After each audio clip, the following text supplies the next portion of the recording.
வணக்கம். பைபிளை முழுவதுமாக வாசிக்கும் நம் லட்சிய பயணத்திற்கு உங்களை அன்புடன் வரவேற்கிறேன்.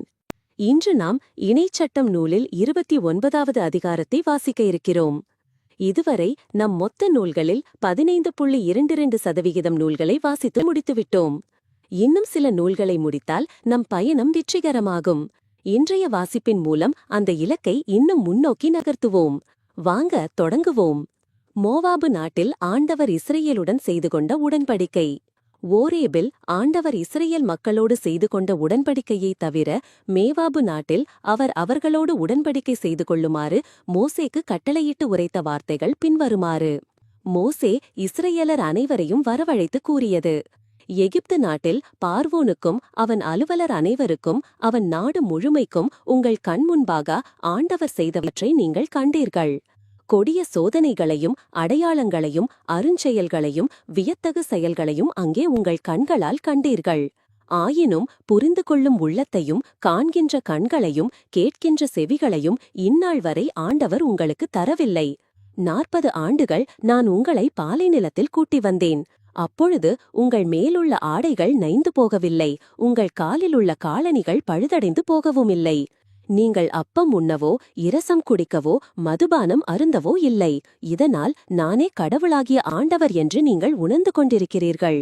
நீங்கள் இந்த இடத்திற்கு வந்தபோது எஸ்போனின் அரசனாகிய சீகோனும் பாசானின் அரசனாகிய ஓகும் நமக்கு எதிராக போர் புரிய வந்தனர். நாம் அவர்களை முறியடித்தோம். அவர்களது நாட்டை பிடித்து ரூபனியருக்கும் காத்தியருக்கும் மனாசேயின் பாதி குலத்தாருக்கும் உரிமை சொத்தாக கொடுத்தோம். எனவே இந்த உடன்படிக்கையின் வார்த்தைகளை கடைப்பிடிப்பதில் கருத்தாயிருங்கள். அப்போது நீங்கள் மேற்கொள்ளும் அனைத்து செயல்களிலும் நீங்கள் நிறைவு பெறுவீர்கள். இன்று நீங்கள் உங்கள் கடவுளாகிய ஆண்டவர் முன்னிலையில் நிற்கின்றீர்கள்.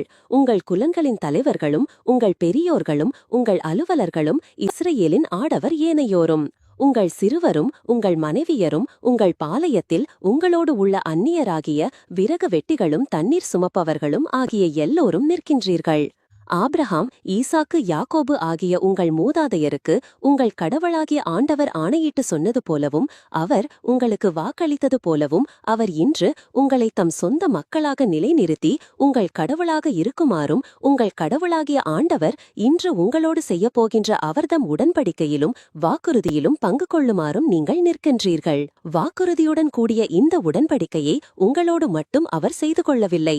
மாறாக இங்கு நம்மோடு நம் கடவுளாகிய ஆண்டவர் முன்னிலையில் நிற்கின்றவர்களோடும் இன்று இங்கு நம்மோடு இல்லாதவர்களோடும் செய்து கொள்கிறார். எகிப்து நாட்டில் நாம் எவ்வாறு குடியிருந்தோம் என்பதையும் வேற்றினங்களிடையே நாம் எவ்வாறு கடந்து வந்தோம் என்பதையும் நீங்கள் அறிவீர்கள். எகிப்து நாட்டில் நாம் எவ்வாறு குடியிருந்தோம் என்பதையும் வேற்றினங்களிடையே நாம் எவ்வாறு கடந்து வந்தோம் என்பதையும் நீங்கள் அறிவீர்கள். அவர்களின் அருவருப்புகளை மரத்தாலும் கல்லாலும் வெள்ளியாலும் பொன்னாலுமான அவர்களின் தெய்வச் சிலைகளையும் நீங்கள் பார்த்தீர்கள். அந்த வேற்றினங்களின் தெய்வங்களுக்கு பணிபுரியுமாறு நம் கடவுளாகிய ஆண்டவரை விட்டு விலகி செல்லும் மனமுள்ள ஆணோ பெண்ணோ குடும்பமோ குலமோ உங்களிடையே இன்று இல்லாதிருக்கட்டும். நச்சுத்தன்மையும் கரையான் அரிப்பும் கொண்ட வேரை போன்ற எவரும் உங்களிடையே இல்லாதிருக்கட்டும். அத்தகையோர் இந்த வாக்குறுதியின் வார்த்தைகளை கேட்ட பின்பும் நாங்கள் இதய பிடிவாதத்தோடு நடந்தாலும் எங்களுக்கு எல்லாம் நலமாகும் என்று சொல்லி தங்களையே தேற்றிக்கொள்வார்களாகில் பசுமையானதும் உலர்ந்ததும் சேர்ந்தழியும். ஆண்டவர் அவர்களுக்கு இரக்கம் காட்டமாட்டார். மாறாக ஆண்டவரின் சினமும் சகுப்பின்மையும் அவர்கள் மீது கனஞ்செறியும். இந்த நூலில் எழுவப்பட்டுள்ள சாபங்கள் அனைத்தும் அவர்கள் மேல் விழும். ஆண்டவர் அவர்களது பெயரை மண்ணுலகினின்று துடைத்து விடுவார். இந்த திருச்சட்ட நூலில் எழுதியுள்ள உடன்படிக்கையின் சாபங்களுக்கு ஏற்ப ஆண்டவர் அத்தகையோரை இஸ்ரேலின் குலங்கள் அனைத்து நின்றும் பிரித்தெடுத்து தீமைக்கு உள்ளாக்குவார்.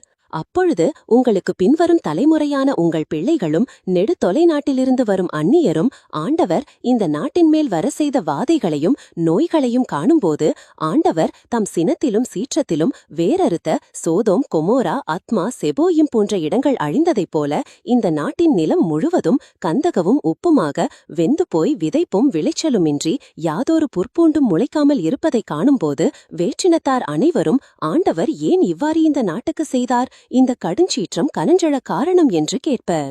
அதற்கு மறுமொழியாக அவர்களது மூதாதையரின் கடவுள் அவர்களை எகிப்திலிருந்து கூட்டி வரும்போது அவர்களோடு செய்து கொண்ட உடன்படிக்கையை அவர்கள் விட்டு விலகினர். அவர் அவர்களுக்கு கொடுக்காதவையும் அவர்கள் அறியாதவையுமான வேற்று தெய்வங்களை பின்பற்றி அவர்களுக்கு ஊழியம் செய்தனர்.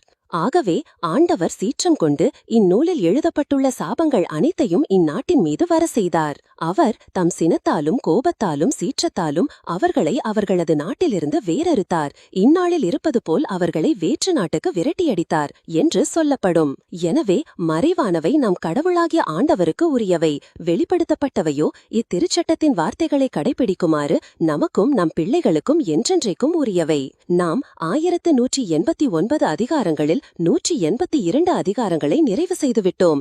இன்னும் சில அதிகாரங்களை வாசித்தால் முழு பைபிளையும் முடித்து விடுவோம். நாளை அடுத்த அதிகாரத்தை பார்க்க சந்திப்போம்.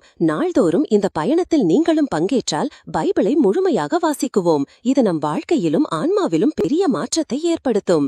இந்த பயணம் உங்களுக்கு நம்பிக்கையையும் சமாதானத்தையும் கொடுத்தால் இந்த வீடியோவை லைக் செய்யவும் சப்ஸ்கிரைப் செய்யவும் மறக்க வேண்டாம். பகிர்ந்து மற்றவர்களையும் இந்த பயணத்தில் சேருங்கள். நாளை மறக்காமல் வாருங்கள்.